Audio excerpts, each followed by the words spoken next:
ഇത് ഈ വെള്ളം മൊത്തം ഉണ്ടെങ്കിൽ ഇങ്ങനെ ഒഴിച്ചാൽ ഇത് ഇവിടുന്ന് ഇങ്ങനെ പോകും. എന്നിട്ട് ഉള്ളത് ഞാൻ ഈ സ്പ്രേയുടെ കുപ്പിയാണ്.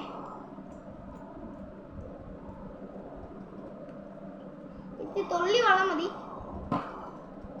ഈ സ്പൂണിലോട്ട് ഒരു ശകലം ഇങ്ങനെ ഒഴിക്കാം. പിന്നെ ഈ പാത്രത്തോട്ട് ഇച്ചിരി ഒഴിക്കുക. ഇച്ചിരി നേരെ ഉള്ളൂ. അത് വെച്ചാൽ എല്ലാ ഫോണിലാണ് ഈ വീഡിയോ എടുക്കുന്നത്. വലിയ ആൾക്കാരെ പോലെ ക്യാമറ ഒന്നുമല്ല. അതുകൊണ്ട് ഇച്ചിരി നേരെ ഉള്ളൂ. വെള്ളം ഇങ്ങോട്ട് ഒഴിക്കുക. നിങ്ങളൊക്കെ വെള്ളം കാണുന്നുണ്ട് എനിക്കറിയില്ല. അതൊന്ന് ഇച്ചിരി നേരം ഒന്ന് അടച്ചു വെക്കാം. വെള്ളമേ ഒന്ന് പറ്റി പിടിക്കും. ഇനി അടുത്തതാണ് വേണ്ടത്. ഇനി ഒരു വെള്ളം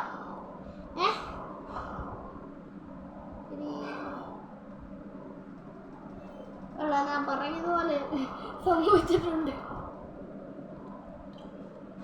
ഇത് ഇത്ര ആട്ടെ. അന്നേരം നമ്മുടെ ഭിത്തിയിലെല്ലാം അടിച്ചു വെക്കുന്നേ.